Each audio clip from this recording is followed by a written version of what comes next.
Israel పైన Hamas ఆకస్మిక దాడులతో పశ్చిమాసియాలో రేగినటువంటి చిచ్చు మారణ హోమాలకు కారణమవుతుంది.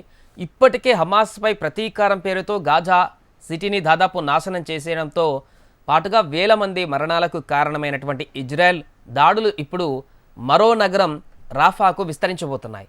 గాజా నగరంపై దాడులతో ప్రాణాలు దక్కించుకునేందుకు అక్కడి పౌరులు రాఫాకు భారీగా వలసపోయారు. ఇప్పుడు రాఫాపై దాడులకు ఇజ్రాయెల్ ప్రణాళికలు రచిస్తున్నట్టుగా, వ్యూహాలు పన్నుతున్నట్టుగా, వారి జీవితాలు తిరిగి ప్రమాదంలో పడ్డట్టుగా తెలుస్తోంది. దక్షిణ గాజాలో ఉన్నటువంటి రాఫా నగరం పైన దాడులకు ఇజ్రాయెల్ వ్యూహాలు ఇప్పటికే మొదలుపెట్టింది.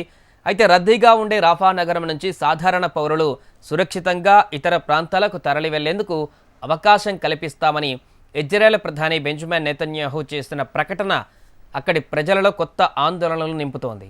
తాము విజయానికి చేరువలో ఉన్నామని, రాఫాలో మిగిలిన హమాస్ క్యాంపులను లక్ష్యంగా చేసుకోబోతున్నట్లు నెతన్యాహు ప్రకటించారు.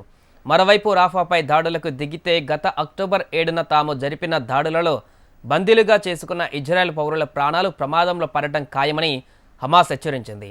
అన్నిటికంటే మించి రాఫాలో ఆశ్రయం పొందుతున్న గాజాలోని 2.3 మిలియన్ల జనాభాలో సగానికి పైగా ప్రజలు ఇప్పుడు ఆహారం, నీరు, వైద్య సామాగ్రి కొరతను ఎదుర్కొంటున్నారు. దీంతో తీవ్రమైనటువంటి మానవతా సంక్షోభం ఏర్పడింది. అటు ఇజ్రాయెల్ చర్యలపైన కూడా అమెరికా సహా ఇతర మిత్ర దేశాలు మండిపడుతున్నాయి. రాఫాలో ఆశ్రయం పొందుతున్న గాజా పౌరులపై ఇజ్రాయెల్ చర్యలు తీవ్ర ప్రభావం చూపుతాయని హెచ్చరిస్తున్నాయి. అలాగే అరబ్ దేశాలు కూడా ఇజ్రాయెల్ చర్యలపై ఆగ్రహం వ్యక్తం చేస్తున్నాయి. ఐక్యరాజ్య సమితి భద్రతా మండలి అత్యవసర భేటీ నిర్వహించాలని డిమాండ్ చేశాయి.